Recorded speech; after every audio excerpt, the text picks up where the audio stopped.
सदाशिवसमारम्भाम् शङ्कराचार्यमध्यमाम् अस्मदाचार्यपर्यन्ताम् वन्दे गुरुपरम्पराम्।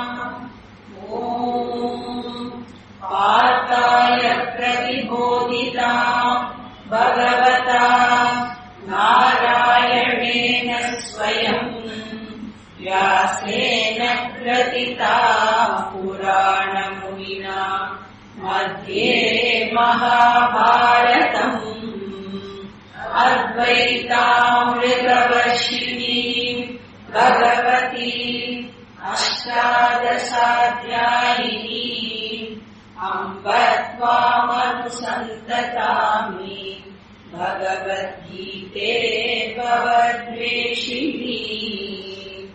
वसुदेवसुतम् देवम् कंसचाणूरमर्दनम् देवकी परमानन्दम् कृष्णम् वन्दे जगद्गुरुम्।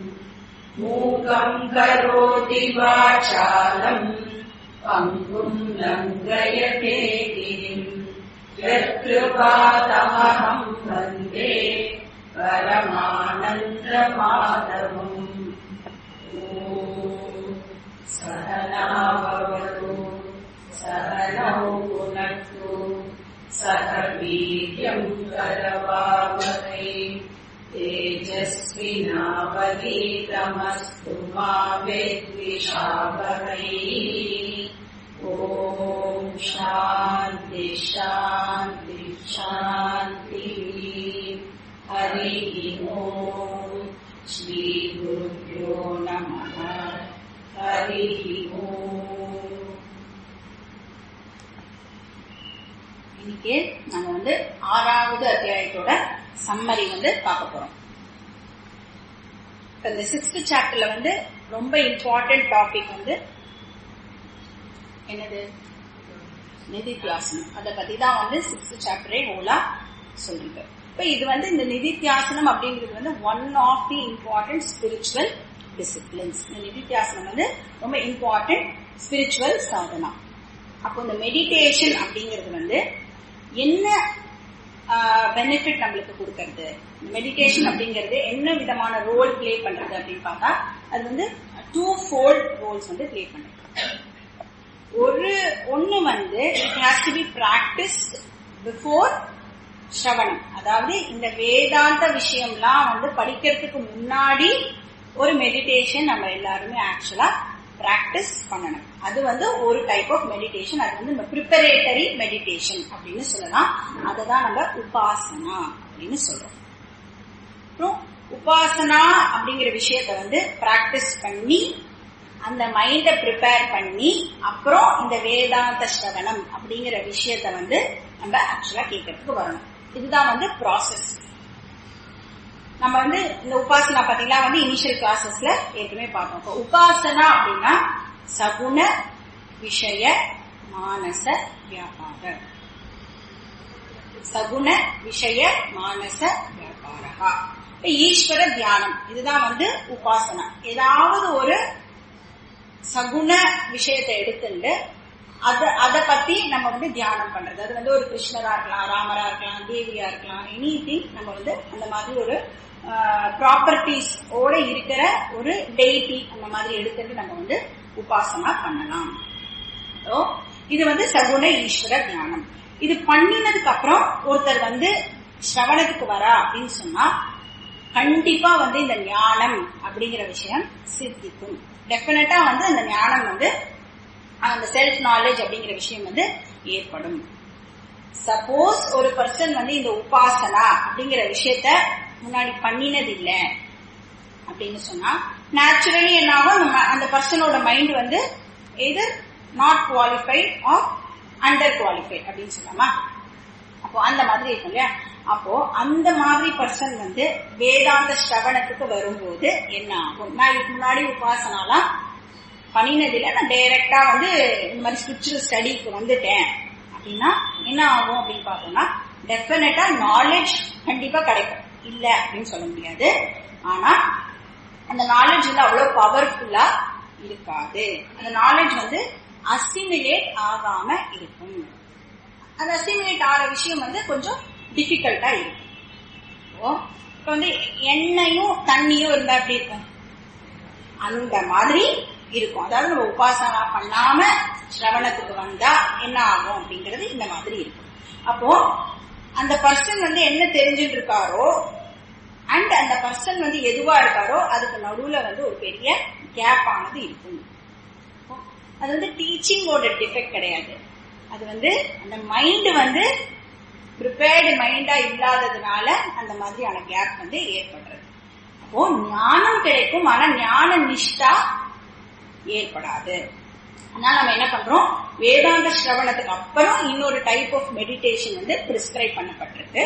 அது பேர் தான் வேதாந்திக் மெடிடேஷன் ஆர் நிதித்தியாசனம். நிதித்தியாசனம் வந்து கம்பல்சரி. யாருக்கு கம்பல்சரி?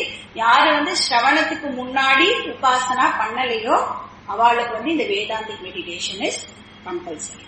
இப்போ இந்த முன்னாடி உபாசனா பண்ணிருக்கா அப்படின்னு சொன்னா அந்த வேதாந்த சிரவணமே வந்து அவளுக்கு சஃபிஷியண்டா இருக்கும். அது மூலமாவே அவளுக்கு வந்து என்ன சொல்றாளோ அவளால டக்குன்னு வந்து கிராஸ் பண்ணிட்டு இந்த ஞானமானது அவளுக்கு வந்து பெனிஃபிட்டும் கொடுக்க ஆரம்பிச்சிடும்.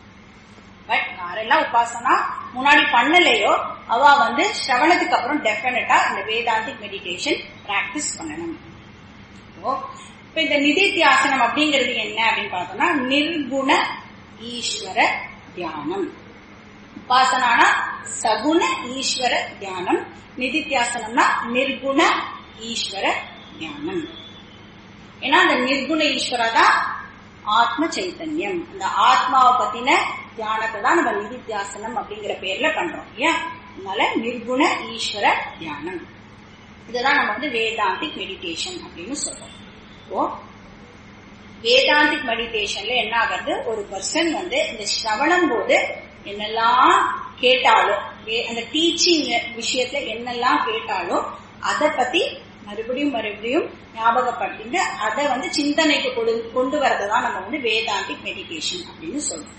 அப்போ இந்த ப்ராசஸும் வந்து ஒரு லெங்த் ஆஃப் டைமுக்கு நடக்கணும். இந்த நிதித்தியாசனம் அப்படிங்கிற விஷயமும் வந்து ஒரு லெங்த் ஆஃப் பீரியடுக்கு நடக்கணும். அப்போ அதான் என்ன ஆகும், இந்த நாலேஜ் வந்து என்னோட மைண்ட்ல போய் நல்லா பதியும். அதான் என்னோட சப்கான்சியஸ் மைண்ட் வரைக்கும் போய் இந்த நாலேஜ் ஆனது ரெஜிஸ்டர் ஆகும். அதுக்காக இந்த நிதித்தியாசனம் நம்ம பண்றோம்.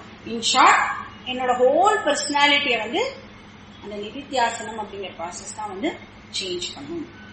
இப்போ நானும் அந்த நாலேஜும் வந்து ஒன்னாகிடுவோம். அதனால இந்த நிதித்தியாசனம்ங்கிற ப்ராசஸ் வந்து புதுசா ஏதோ ஒரு நாலேஜ்லாம் எனக்கு கொடுக்க போறது இல்லை. ஆல்ரெடி நான் என்ன சிரவணம் போது கேட்டு தெரிஞ்சுட்டேனோ அந்த விஷயத்த பத்தி நான் வந்து மறுபடியும் திங்க் பண்ணி அதே விஷயத்த கொண்டு வந்து அது என்ன பண்றது எனக்கு அப்படின்னு பார்த்தா என்னுடைய ஞானம் வந்து ஞானம் நிஷ்டாவா ஆகிறதுக்கு இந்த நிதித்தியாசனம் ஹெல்ப் பண்றது. இந்த 3 டிசிப்ளின் நம்ம பார்த்தோம்னா, அதாவது உபாசனா, சிரவணம், நிதித்தியாசனம் பார்த்தோம்னா, உபாசனா வந்து ஞான யோக்கியதா கொடுக்கறது. அதாவது சிரவணத்துக்கு முன்னாடி நான் உபாசனா பண்றேன். அப்ப சிரவணம் போது எனக்கு என்ன ஏற்படணும், ஞானமானது எனக்கு கிடைக்கணும். அப்போ அந்த ஞானம் வந்து எனக்கு கிடைக்கணும்னா அது யோக்கியதையை வந்து எனக்கு இந்த உபாசனா கொடுக்கறது. அப்போ உபாசனா வந்து ஞான யோக்கியதா கொடுக்கறது, சிரவணம் வந்து ஞானம் கொடுக்கறது, நிதித்தியாசனம் வந்து ஞான நிஷ்டாவை எனக்கு கொடுக்கறது. இப்போ தியானம்ங்கிற வேர்டு வந்து காமனா வந்து உபாசனாக்கும் நம்ம யூஸ் பண்றோம், நிதித்தியாசனத்துக்கும் நம்ம யூஸ் பண்றோம். அப்ப ப்ரிப்பரேட்டரி மெடிடேஷனும் தியானம் தான், அசிமிலேஷனுக்காக நம்ம பண்ற மெடிடேஷனும் தியானம் தான். அதனால அதை வந்து நம்ம டிஸ்டிங்ஷன் பண்ணணும் அப்படின்னா, ஃபர்ஸ்ட் ஒன் வந்து உபாசனா தியானம், ரெண்டாவது வந்து நிதித்தியாசன தியானம் அப்படின்னு நம்ம சொல்லலாம். அப்போ 6th சாப்டரோட டாபிக் என்ன, தியான யோகம். இப்போ தியான யோகம் அப்படின்னு நம்ம சொன்னோம்னா அது வந்து உபாசனா தியானத்தை மென்ஷன் பண்றதா, நிதித்தியாசன தியானத்தை மென்ஷன் பண்றதா? கிருஷ்ணர் வந்து இங்க நிதித்தியாசன தியானத்தை பத்தி தான் இங்க சொல்றாரு. இப்போ இன்ட்ரோடக்ஷன் போதே நம்ம வந்து பார்த்தோம், இந்த சாப்டர் ஃபுல்லாவே வந்து நிதித்தியாசன தியானம் பத்தி சொல்றது அப்படின்னு. அப்போ வேதாந்திக் மெடிடேஷன் தான் வந்து இந்த சாப்டருடைய சப்ஜெக்ட் மேட்டர். அதை பத்தி தான் இந்த சாப்டர் ஆனது பேசுது. ஏன் வந்து கிருஷ்ணர் வேதாந்திக் மெடிடேஷனை வந்து இந்த இடத்துல இன்ட்ரடியூஸ் பண்றார், 6வது சாப்டர்ல ஏன் இன்ட்ரடியூஸ் பண்றார் அப்படின்னு பார்த்தா, ஆல்ரெடி வந்து பகவான் வந்து 2, 3, 4, 5 அதாவது 2, 3, 4, 5 இந்த மாதிரி 4 சாப்டர்லயும் ஸ்ரவணம் அப்படிங்கிற விஷயத்த ஆல்ரெடி நம்மளுக்கு கொடுத்துட்டார். நிறைய நம்மளுக்கு ஆத்மாவை பத்தி சொல்லி கொடுத்துட்டார். அதனால அசிமிலேஷன் பர்பஸுக்காக இந்த 6வது அத்தியாயத்துல பகவான் நிதித்தியாசன டாபிக்க இன்ட்ரடியூஸ் பண்ணிருக்காரு. அதாவது 4 சாப்டர்ல என்னெல்லாம் நம்ம கேட்டுட்டோமோ, அந்த அறிவு பசிக்கு என்னெல்லாம் நம்ம சாப்பிட்டோமோ அதெல்லாம் இந்த 6வது சாப்டர்ல டைஜஸ்ட் பண்ணிக்கணும் அப்படிங்கிறதுக்காக இந்த 6th சாப்டர்ல நிதித்தியாசனம் அப்படிங்கிற டாபிக்க கொடுத்திருக்கேன். அதனால 6th சாப்டரோட சப்ஜெக்ட் மேட்டர் இஸ் நிதித்தியாசனம். இந்த டாபிக் பத்தி ரொம்ப டீடைல்டா எக்ஸாஸ்டிவா கிருஷ்ணர் இங்க டீல் பண்றார். இந்த மாதிரி டீடைல்டு அனாலிசிஸ் வேற எந்த டெக்ஸ்ட்லயும் நம்ம பார்க்க முடியாது. அதாவது மெடிடேஷன் நிதித்தியாசனம் பத்தி இவ்வளவு டீடைல்டா வேற எந்த இடத்துலயும் நம்மளால பார்க்க முடியாது. இப்போ இந்த என்டையர் சாப்டரை நம்ம 6 போர்ஷனா பிரிக்கலாம். ஃபர்ஸ்ட் போர்ஷன் பகிரங்க சாதனானி. பகிரங்க சாதனானினா என்னது? General discipline to be followed for successful meditation. Second topic அந்தரங்க சாதனானி. அது specific disciplines to be followed for successful meditation. மூணாவது தியான ஸ்வரூபம், the actual process of meditation. நாலாவது தியான பலம், பெனிஃபிட்ஸ் ஆஃப் மெடிடேஷன். இங்க தியானம்ங்கிற வேர்டு நிதித்தியாசனத்தை மீன் பண்றது ஞாபகம் வச்சுக்கணும். சோ நிதித்தியாசன பகிரங்க சாதனானி, நிதித்தியாசன அந்தரங்க சாதனானி, நிதித்தியாசன ஸ்வரூபம், நிதித்தியாசன தியான பலம். அப்போ அடுத்தது 5th டாபிக் தியான பிரதிபந்த பரிகாரம். அதாவது என்னெல்லாம் ஆப்ஸ்டக்கிள்ஸ் வரும் தியானத்துக்கு and how can I come over it, remedies என்ன அப்படின்றது. இப்போ பிரதிபந்தனா ஆப்ஸ்டக்கிள், பரிகாரனா ரெமெடி அப்படின்னு. இந்த 5 டாபிக்கும் ஆக்சுவலி மெடிடேஷன் பத்தி டீல் பண்றது.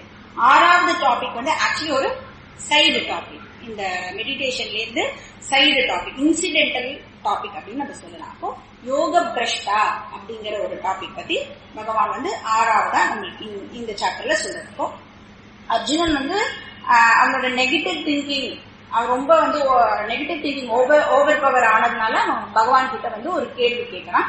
அந்த கேள்விக்கான பதிலா இந்த யோக பிரஷ்டா டாபிக்க பகவான் நம்மளுக்கு கொடுக்கிறார். இதுதான் 6 டாபிக்ஸ் இந்த சாப்டர்ல.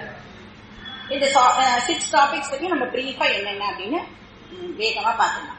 பகிரங்க சாதனானி, இது ஸ்லோகம் 1 to 9, அப்புறம் ஸ்லோகம் 16 and 17. இதெல்லாம் பகிரங்க சாதனானி பத்தி டீல் பண்றது. இந்த ஸ்லோகங்கள்ல ஜெனரல் டிசிப்ளின்ஸ் என்ன, மெடிடேஷன் போது நம்ம ஃபாலோ பண்ண வேண்டியது, மெடிடேஷன் சக்சஸ்ஃபுல் மெடிடேஷனுக்காக நம்ம என்ன ஜெனரல் டிசிப்ளின்ஸ் ஃபாலோ பண்ணணும் அப்படிங்கறத பத்தி இந்த ஸ்லோகங்கள்ல பகவான் சொல்லிட்டாங்க. அதுல கர்மயோகம், கர்மயோகம் அப்படிங்கிற விஷயத்த பகவான் இந்த இடத்துல இன்க்ளூட் பண்றாரு. இப்போ கர்மயோகம் is one of the important discipline for successful meditation. அது ஒரு ஜெனரல் டிசிப்ளின் கர்மயோகம் அப்படிங்கிறது. அப்போ ஒரு கர்மயோகி அப்படிங்கிற பர்சனால சக்சஸ்ஃபுல்லா மெடிடேஷன் பண்ண முடியும். அதே ஒரு சாதாரண கர்மியால சக்சஸ்ஃபுல்லா மெடிடேஷன் பண்ண முடியாது. ஏன்னா அந்த கர்மயோகி தன்னோட லைக்ஸ் அண்ட் டிஸ்லைக்ஸ் விட்டுட்டு, அதாவது இதெல்லாம் எனக்கு பிடிக்கும், இதெல்லாம் எனக்கு பிடிக்காது அப்படிங்கிற விஷயத்தெல்லாம் விட்டுட்டு அவன் என்ன பண்ணுவான், நான் எல்லாத்தையுமே பகவானுக்காக பண்றேன் அப்படின்னு அந்த கர்மயோகி பண்ணுவான். நோ கிரம்பிளிங் எல்லாம் எதுவுமே இருக்காது. அப்போ இப்போ நம்மளோட மைண்ட் டிஸ்டர்ப் ஆகிறதுக்கு ரீசனே என்ன அப்படின்னு பார்த்தோம்னா, இது அதனோட சோர்ஸா இருக்கு. எனக்கு பிடிக்காத வேலைய நான் பண்ண வேண்டியிருக்கு. I am forced to do what I don't like. அதனால என்னோட மைண்ட் டிஸ்டர்ப் ஆகுறது. இப்போ என்னோட பாடி பண்ணிதான் ஆகணும், ஆனா என் மைண்ட் இஷ்டப்பட மாட்டேங்கிறது. அதனால என்னோட மைண்ட் ஸ்ட்ரெஸ் ஆகுறது, ஸ்ட்ரெயின் ஆகுறது, இந்த மாதிரி விஷயம்லாம் ஏற்படுது. பட் கர்மயோகிக்கு எல்லா ஆக்ஷனுமே எப்படி இருக்கு, ஈஸ்வரார்ப்பணமா இருக்கு. எல்லாமே அவன் ஈஸ்வராக்காக பண்றான். இப்ப கர்மயோகி எல்லா வேலையுமே லவ் பண்றது மட்டும் இல்லாம அந்த ஆக்ஷன்ல இருந்து வர எல்லா கான்சிக்வன்சஸையும் அவன் என்ன பண்றான், ஈஸ்வர பிரசாதமாவே அவன் எடுத்துக்கிறான். அப்போ ஈஸ்வர அர்ப்பண பாவனா அண்ட் ஈஸ்வர பிரசாத பாவனா, இது ரெண்டுமே இந்த கர்மயோகிக்கு இருக்கு. இந்த ஈஸ்வர அர்ப்பண பாவனா, ஈஸ்வர பிரசாத பாவனா இது இருக்கிறதுனால கர்மயோகிக்கு ஸ்ட்ரெஸ்ஸோ ஸ்ட்ரெயினோ கிடையவே கிடையாது. அவனுக்கு ஆல்ரெடி இந்த மைண்ட் ஃப்ரீயா இருக்கும். அதாவது ஸ்ட்ரெஸ் ஃப்ரீ மைண்ட் வந்து இந்த கர்மயோகிக்கு இருக்கும். இன்ஃபேக்ட் வந்து இப்ப ஸ்ட்ரெஸ் மேனேஜ்மெண்ட்டுக்கு ஒரு பெஸ்ட் மெத்தட் வேணும்னா கர்மயோகா ஃபாலோ பண்ணினோம் அப்படின்னு சொன்னா மைண்ட் வந்து ஸ்ட்ரெஸ்ஸே ஆகாது. இப்போ இந்த ஸ்ட்ரெஸ் ஃப்ரீ மைண்ட் தான் வந்து கிருஷ்ணர் வந்து சமத்துவம் யோக உச்சதே அப்படின்னு சொல்றாரு. அப்ப கர்மயோகியோட மைண்ட்ல எந்த விதமான வயலண்ட் ரியாக்ஷன்ஸும் ஏற்படாது. ஏன்னா மெடிடேஷன் போது நம்மள வந்து ஒரு அப்டக்கிளா இருக்கிறதே வந்து வயலண்ட் ரியாக்ஷன்ஸ் நம்ம மனசுல ஏற்படுறதுதான். எங்கேயோ காத்தால வந்து ஏதோ சண்டை போட்டிருப்போம், நம்ம வந்து ஒரு 7-8 hours கழிச்சு மெடிடேஷனுக்கு உட்கார்ந்தாலும் அந்த விஷயம் தான் வந்து மறுபடியும் வருமே தவிர்த்து நம்மளால மெடிடேஷன்ல கான்சென்ட்ரேட்டே பண்ண முடியாது. பட் ஒரு கர்மயோகியை பொறுத்த வரைக்கும் அவன் வந்து எந்த விஷயத்துக்குமே ரியாக்டே பண்ண மாட்டானா அப்படின்னா ரியாக்ட் பண்ணுவான். ஆனா வயலண்ட் ரியாக்ஷன் வந்து கர்மயோகிக்கு இருக்காது. அதனால அவனுக்கு அந்த மாதிரி விஷயம் எல்லாம் மனசை வந்து பாதிக்கவே பாதிக்காது. அதனால அவன் மெடிடேஷன்ல உட்காரும் பொழுது அவனோட மைண்ட் வந்து அந்த மெடிடேஷனுக்கு டெஃபினட்டா அவைலபிளா இருக்கும். அதனால அவனால ஈஸியா மெடிடேஷன் பண்ண முடியும். சோ கர்மயோகம் வந்து ஒரு மெடிடேட்டருக்கு ரொம்ப இம்பார்ட்டன்ட் டிசிப்ளினா இருக்கு. அதனாலதான் ஃபர்ஸ்ட் ஸ்லோகத்திலே என்ன சொல்ற, அநாஸ்ரித கர்ம பலம் காரிய கர்ம கரோதியஹ ச சந்நியாசி ச யோகி ச நிர்ண சாக்கியா அப்படின்னு சொல்றப்போ ஒரு கர்மயோகியே வந்து சன்னியாசி அப்படின்னு பகவான் வந்து ஃபர்ஸ்ட் ஸ்லோகத்துல சொல்லிடுறாரு. இது வந்து பகிரங்க சாதனா நம்பர் 1. ரெண்டாவது பகிரங்க சாதனா கிருஷ்ணர் எக்ஸசைஸ் பண்றது வந்து செல்ஃப் கான்பிடன்ஸ். அதாவது நாமளை பத்தி நாமளே வந்து ரொம்ப லோவா ஃபீல் பண்ணிக்க கூடாது.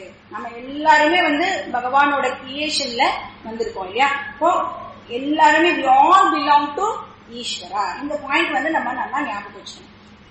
எல்லாருமே பகவானோட குழந்தை. அப்போ இப்ப வந்து சில பேர்லாம் சொல்லுவாங்க, என்னுடைய தாத்தாவோட தாத்தாலாம் வந்து பயங்கர வேதிக் பண்டிட்ஸ், அவள வந்து கணப்பாடி அந்த மாதிரிலாம் சொல்லுவாள். சரி, உன் தாத்தா வந்து கணப்பாடின்னு சொல்லி உனக்கு என்ன, நீ வேதத்துல எவ்வளவு தூரம் பாடம் பண்ணிருக்கேன்னு கேட்டா எனக்கு ஒரு காயத்ரி கூட ஒழுங்கா சொல்லுவார். அந்த அளவுக்கு தான் வைப்பான். But still he can claim he comes from a great family. அவன் வந்து ப்ரௌடா சொல்லிக்கலாம், நான் வந்து அந்த மாதிரி ஒரு ஃபேமிலிலேன்னு வந்திருக்கேன். அந்த மாதிரி தான் நாம எல்லாருமே. இப்ப நம்ம எல்லாரும் யாரு அப்படின்னு பார்த்தா, மாதாச்ச பார்வதி தேவி, பிதா தேவோ மகேஸ்வரஹ, பாந்தவா சிவபக்தாஸ்ட ஸ்வதேஷோ புவனத்ரயம். இப்ப நம்ம எல்லாருமே வந்து ஒரு பெரிய குடும்பத்தை சேர்ந்தவர்கள். இப்ப நம்மளோட அப்பா வந்து அந்த குடும்ப தலைவர் யாரு? ஈஸ்வரா தான் நம்மளுடைய குடும்பத்தோட தலைவர். அப்புறம் நமக்கு ஏன் வந்து இந்த நெகட்டிவ் ஃபீலிங், நான் எதுக்குமே லாய்க்கு இல்லை, இந்த மாதிரிலாம் வந்து நம்ம ஃபீல் பண்ணவே தேவையில்லை. எந்த விதமான குவாலிபிகேஷனுமே உனக்கு இல்லைனாலும் இந்த ஒரே ஒரு விஷயம் போறோம், நம்ம எல்லாம் உத்வேகத்தோட எழுந்துட்டு நம்ம எல்லாருமே வந்து ஈஸ்வராவோட சொந்தம். அப்போ கண்டிப்பா வந்து நம்மளால எல்லா விஷயமுமே லைஃப்ல வந்து சாதிக்க முடியும். அதனால டெஃபினட்டா நாமளே தாழ்த்திக்க கூடாது. அந்த செல்ஃப் கான்பிடன்ஸ் அப்படிங்கிறது வந்து ரொம்ப ரொம்ப இம்பார்ட்டன்ட். அப்போ நம்மளுக்கு வந்து ஈஸ்வர கிருப்பா இருக்கு, குரு கிருப்பா இருக்கு, சாஸ்திர கிருப்பா இருக்கு. இது மூணும் வந்து நம்மள வந்து லைஃப்ல முன்னேறதுக்கு புஷ் பண்ண ட்ரை பண்ணும்போது நான் எழுந்துக்கவே மாட்டேன் அப்படின்னு உட்கார்ந்துட்டே இருந்தேன்னா என்ன பண்ண முடியும்? அதனால இவ்வளோ பேரோட சப்போர்ட் உனக்கு இருக்கு, நீ வந்து உன்னையே லோவா பாத்துக்காத. செல்ஃப் கான்பிடன்ஸ் வந்து ரொம்ப ரொம்ப இம்பார்ட்டன்ட். அதுதான் வந்து அந்த உத்தராத்மானம் இந்த ஸ்லோகத்துல சொன்னார். இது வந்து டிசிப்ளின் நம்பர் 2. அப்ப இந்த செல்ஃப் கான்பிடன்ஸ்ன்றது வந்து ஸ்பிரிச்சுவல் கோலுக்கு மட்டும் இல்ல, மெட்டீரியல் கோலுக்கும் வந்து ரொம்ப ரொம்ப அவசியமான ஒரு விஷயம். இந்த ஃபேட்டலிஸ்டிக் அப்ரோச் இருக்குல்ல, எல்லாமே விதிப்படிதான் நடக்கும், நான் என்ன ட்ரை பண்ணாலும் எதுவும் நடக்காது, அந்த அப்ரோச் டோட்டலி ராங். அந்த மாதிரி நம்ம இருக்கக்கூடாது. இந்த கர்மா தியரிய வந்து தப்பா புரிஞ்சுட்டு நான் எதுவுமே பண்ண மாட்டேன், அது என்ன நடக்கிறதோ அதுதான் நடக்கும், அது வந்து வேதாந்தத்துக்கு ஒத்து வராது. நாம தான் நம்மளோட லைஃபுக்கு ரெஸ்பான்சிபிலிட்டி எடுத்துக்கணும், நாம தான் நம்மளோட லைஃபுக்கு ரெஸ்பான்சிபிளும் கூட. இப்போ இது வந்து செகண்ட் சாதனா. மூணாவது வந்து செல்ஃப் கண்ட்ரோல். இப்ப நாம வந்து எந்த இன்ஸ்ட்ருமெண்ட் யூஸ் பண்ணினாலும் அந்த இன்ஸ்ட்ருமெண்ட் வந்து நம்மளுடைய கண்ட்ரோல்ல இருக்கணும். கரெக்டா? இப்போ ஒரு கார் ஓட்டுறோம் அப்படின்னா இந்த கார் வந்து டெஃபினட்டா நம்மளோட கண்ட்ரோல்ல இருக்கணும். அந்த மாதிரி என்னோட கண்ட்ரோல்ல இருந்தாதான் என்னால டெஸ்டினேஷனை போய் சக்சஸ்ஃபுல்லா ரீச் பண்ண முடியும். அப்போ பகவான் வந்து நம்மளுக்கு நிறைய இன்ஸ்ட்ருமெண்ட்ஸ் அந்த மாதிரி கொடுத்துருக்காரு. இந்த பாடி வந்து ஒரு பியூட்டிஃபுல் இன்ஸ்ட்ருமெண்ட். கர்மேந்திரியங்கள் கொடுத்திருக்கார், ஞானேந்திரியங்கள் கொடுத்திருக்கார், அந்த கரணம் கொடுத்திருக்கார், இவ்வளோ இன்ஸ்ட்ருமெண்ட்ஸ் நம்மளுக்கு கொடுத்திருக்காரு. அப்போ அந்த எல்லா இன்ஸ்ட்ருமெண்ட்ஸையும் நான் வந்து ப்ராப்பரா வந்து யூஸ் பண்ணணும் அப்படின்னு சொன்னா அதை நான் கண்ட்ரோல்ல வச்சிருந்தாதான் என்னால அதை ப்ராப்பரா யூஸ் பண்ண முடியும். அப்பதான் என்னோட டெஸ்டினேஷனை சக்சஸ்ஃபுல்லா என்னால ரீச் பண்ண முடியும். அப்ப இந்த மனசு அப்படிங்கிற விஷயத்த நான் வந்து என்னுடைய கண்ட்ரோல்ல வச்சுக்கணும். ஆர் ஃபார் தட் இன்ஸ்டன்ஸ் எல்லா இன்ஸ்ட்ருமெண்ட்ஸுமே வந்து நான் வந்து என்னுடைய கண்ட்ரோல்ல வச்சிருக்கணும். இதுக்கு வந்து நம்ம கட்டோபனிஷத்துல வந்து இந்த ரத்த கல்பனா அப்படிங்கிற ஒரு விஷயத்த பார்த்தோம். அது என்ன அப்படின்னா நீங்க ப்ரீவியஸ் கிளாஸஸ்ல இருந்து நீங்க அது என்னன்னு கேட்டு தெரிஞ்சுக்கோங்க. அப்ப self control is very very important. இந்த இடத்துல செல்ஃப்னா இந்த பாடி மைண்ட் சென்ஸ் காம்ப்ளெக்ஸ் வந்து கண்ட்ரோல்ல இருக்கணும். ஃபோர்த் வந்து மாடரேஷன். மாடரேஷன் அப்படின்றது வந்து பகவான் வந்து எல்லா இடத்துலயும் அது இருக்கணும் அப்படின்னு எம்பசைஸ் பண்றாரு. நீ எந்த ஆக்டிவிட்டி பண்ணினாலும் அதுல moderation is very very important. எதுலயும் வந்து ரொம்ப ஓவரா இன்டல்ஜ் ஆக கூடாது அப்படின்னு சொல்றேன். இப்போ நோ டவுட் இந்த ஹோல் வேர்ல்டு வந்து நம்மளுக்கு என்ஜாய் பண்றதுக்காக பகவான் கொடுத்ததுதான். ஆனா எது பண்ணினாலும் ஒரு அளவோட இருக்கணும். அளவுக்கு மீறினால் அமிர்தமும் விஷம். இப்போ நீ வந்து ஒர்க் பண்றியோ, ஒர்க்கிங்கோ, ரெஸ்டிங்கோ, டாக்கிங்கோ, ஸ்லீப்பிங்கோ, எந்த ஆக்டிவிட்டி பண்ணினாலும் அதுல ஒரு மாடரேஷன் இருக்கணும். இப்ப டாக்கிங் அப்படின்னு எடுத்துட்டா ஓவர் டாக்கிங்கும் இருக்கக்கூடாது, ரொம்ப வந்து பேசாமலே நான் இருக்கேன் அப்படின்றதும் இருக்கக்கூடாது. அதுல வந்து மாடரேஷன் வந்து ரொம்ப ரொம்ப அவசியம். ரெண்டுத்துலயும் வந்து மாடரேஷன் இருக்கணும். அப்போ நம்மளுக்கு ஒரு விஷயத்துல வந்து கண்ட்ரோல் இருக்கா இல்லையா, என்னால வந்து இந்த விஷயம் இல்லாம இருக்க முடியுமா இல்லையா அப்படின்னு நம்ம செக் பண்ணணும்னா எதெல்லாம் நம்ம ரெகுலரா பண்ணிட்டு இருக்கோமோ அதுக்கு ஒன்ஸ் இன் அ வைல் வந்து நோ அப்படின்னு சொல்லி பார்க்கணும். நம்மளால இருக்க முடியறதா இல்ல நம்மளோட மைண்ட் வந்து ப்ரொடெஸ்ட் பண்றதா அப்படின்னு பார்க்கணும். மைண்ட் வந்து சண்டை போட்டுது அப்படின்னு சொன்னா அந்த விஷயத்துக்கு நாம அடிமை ஆகிருக்கோம் அப்படின்னு அர்த்தம். இல்ல அது இல்லாமலே என்னால இருக்க முடியாதுன்னு சொன்னா நாம வந்து அதை வந்து கண்ட்ரோல்ல வச்சுருக்கோம் அப்படின்னு அர்த்தம். அதனால 17 ஸ்லோகத்தை சொல்ற யுக்த ஆஹார விஹாரஸ்ய யுக்த சேஷ்டஸ்ய கர்மசு யுக்த ஸ்வானவபோதஸ்ய யோகோ பவதி துக்கஹா அப்படின்னு எல்லாத்தையுமே வந்து ஒரு middle path, golden middle path, moderation is very important அப்படின்னு சொல்லிட்டாரு. இப்ப இந்த 4 விஷயம் வந்து பகிரங்க சாதனா. கர்மயோகம், self confidence, self control, moderation. இது வந்து டாபிக் நம்பர் 1. டாபிக் நம்பர் 2 அந்தரங்க சாதனா. அந்தரங்க Sadhana specific disciplines just before meditation நம்ம ஃபாலோ பண்ண வேண்டியது அப்படின்னு பார்த்தோம். இது வந்து ஸ்லோகம் 10 - 15 வரைக்கும் அந்தரங்க சாதனானி. இதுல வந்து 8 ஃபோல்ட் ஃபேக்டர்ஸ் பத்தி பகவான் வந்து பேசினார். ஃபர்ஸ்ட் திங் வந்து பிளேஸ் ஆஃப் மெடிடேஷன், தேசஹா. எந்த பிளேஸ் சூஸ் பண்ணி நான் வந்து மெடிடேஷன் பண்ணணும். அப்ப அந்த பிளேஸ் வந்து ரொம்ப கிளீனா இருக்கணும், செக்லூடடா இருக்கணும், தனிமையா இருக்கணும். அந்த இடம் ஒரு கும்பலோ கூச்சலோ இருக்கிற மாதிரி இடமா இருக்கக்கூடாது. அந்த இடத்துக்கு போனா எனக்கு ஸ்பிரிச்சுவல் தாட்ஸ் வந்து ஜெனரேட் ஆகக்கூடிய இடமா அது இருக்கணும். அதனாலதான் பார்த்தோம் டைனிங் ரூம்ல எல்லாம் உட்காந்துட்டு நம்ம மெடிடேஷன் பண்ணக்கூடாது. தோ டைனிங் ரூம் வந்து ரொம்ப கிளீனா இருந்தாலும் இங்க போய் உட்கார்ந்தாலே என்ன தாட்ஸ் வரும் நம்மளுக்கு, சாப்பிடுற தாட்ஸ். அதனால அந்த மாதிரி இடம் நம்ம சூஸ் பண்ணிக்காம எந்த இடத்துக்கு போனா என்னால வந்து ஸ்பிரிச்சுவல் தாட்ஸ் ஜெனரேட் ஆகும் அப்படின்னு நான் நினைக்கிறேனோ அந்த இடத்த சூஸ் பண்ணி தியானத்துக்கு நம்ம உட்காந்துக்கணும். செகண்ட் வந்து டைம். எந்த டைம் வந்து என்னோட மைண்ட் சாத்வீகமா இருக்குமோ அந்த டைமை நான் வந்து சூஸ் பண்ணிக்கணும். சாத்வீகம் அப்படின்னா என்னன்னா என்னோட மைண்ட் வந்து எப்போ ராஜசிக்காவோ தாமசிக்காவோ இல்லையோ அப்ப என்னோட மைண்ட் வந்து சாத்விகமா இருக்குன்னு அர்த்தம். அப்ப ராஜசிக்கா இருக்கு அப்படின்னா இப்ப பாரு வெளியில சுத்திட்டே இருக்கு என்னோட மைண்ட், அலை பாஞ்சிட்டே இருக்கு, வாண்டரிங்கா இருக்குன்னா என்னோட மைண்ட் வந்து ராஜசிக்கா இருக்கு அப்படின்னு அர்த்தம்.